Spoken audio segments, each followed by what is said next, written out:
Welcome. I tell stories.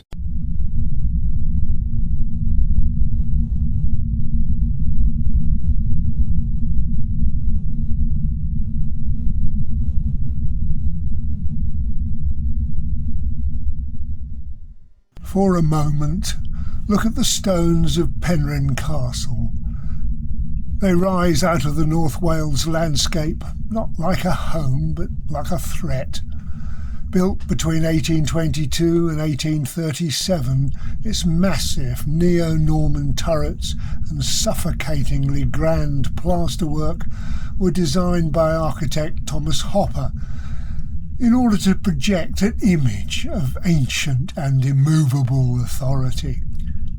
But this fortress is a monumental lie. It's not ancient. It's a 19th century manifestation of pure, unadulterated vanity, commissioned by George Hay Dawkins-Pennant.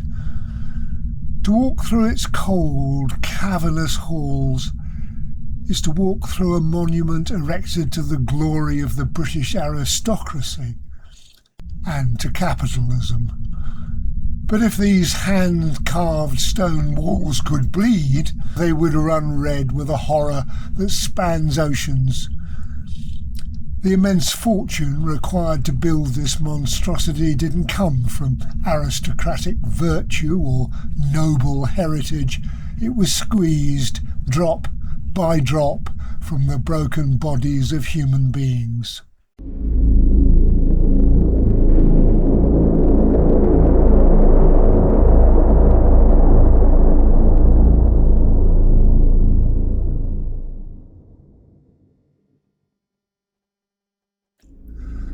The foundation of Penryn's opulence lay thousands of miles away in the blistering heat of the Jamaican sun. There the Pennant family operated as prominent absentee landlords. By 1805, Richard Pennant, by then the first Baron Penryn, held absolute, terrifying ownership over nearly 1,000 enslaved men, women and children across 6 massive sugar plantations. This was capitalism at its most violent and unmasked. The family generated unimaginable liquid wealth by working human beings to death, threatening their lives and treating them as disposable items on a balance sheet. When Richard Pennant sat in the British Parliament as the member for Liverpool, he didn't champion liberty. He used his immense political leverage to fiercely oppose the abolition of the slave trade. He fought to protect his right to traffic in human flesh. And when abolition finally came in 1833, the ruthless machinery of the British state didn't punish the Pennants, it rewarded them. Under the Slavery Abolition Act, the British government orchestrated a staggering multi-million-pound state bailout for slave owners. George Hay Dawkins-Pennant, they do love long names, pocketed exactly £14,683, many millions in today's money, for the loss of his property. The blood money didn't compensate the emancipated. It bought the lavish oil paintings and funded the interior carvings of Penryn Castle.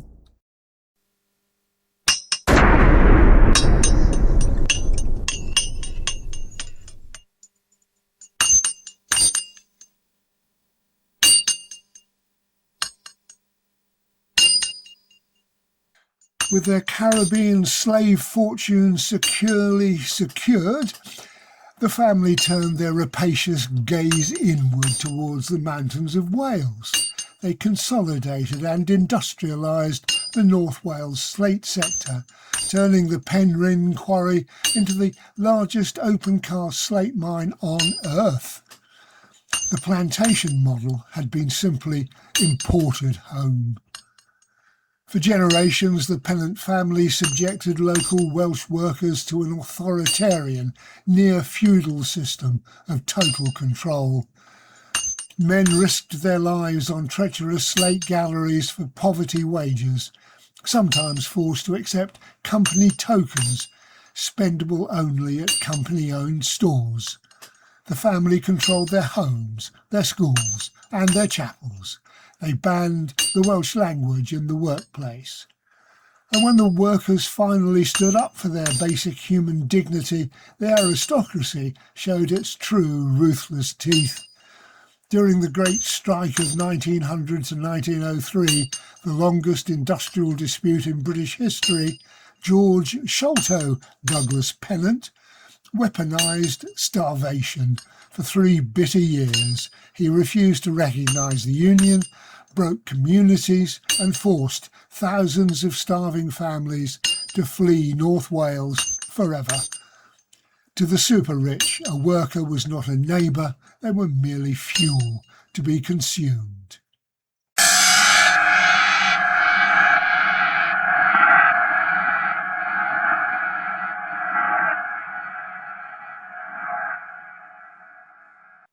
The Pennant family eventually lost Penrhyn Castle in 1951, broken not by moral awakening, but by the pragmatic reality of post-war death duties, which actually managed to penalise the rich.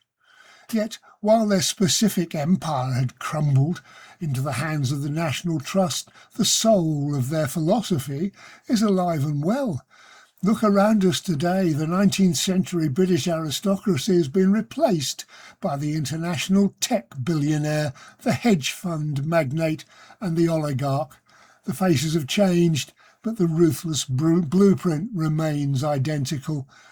Just like Richard Pennant using his parliamentary seat to protect the slave trade, today's billionaires buy up social media platforms, newspapers, and, of course, political candidates to shape the law into their own image. They use their vast wealth to rewrite tax codes, crush labour unions, and manipulate the public discourse, ensuring that the rules of society always favour the few at the expense of the many.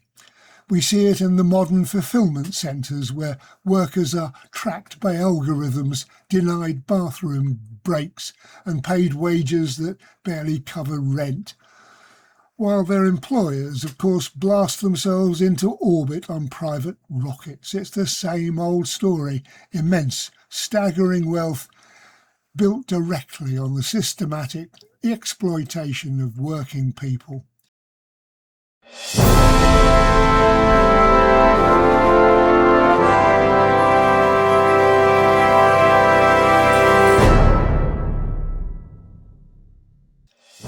Penrhyn Castle stands today as a museum, a beautiful, terrifying warning wrapped in stone.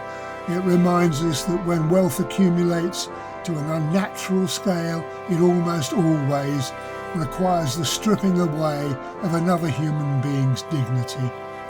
The Pennants believed their empire would last forever because they controlled the money, the land and the law. Today's digital barons believe the exact same thing.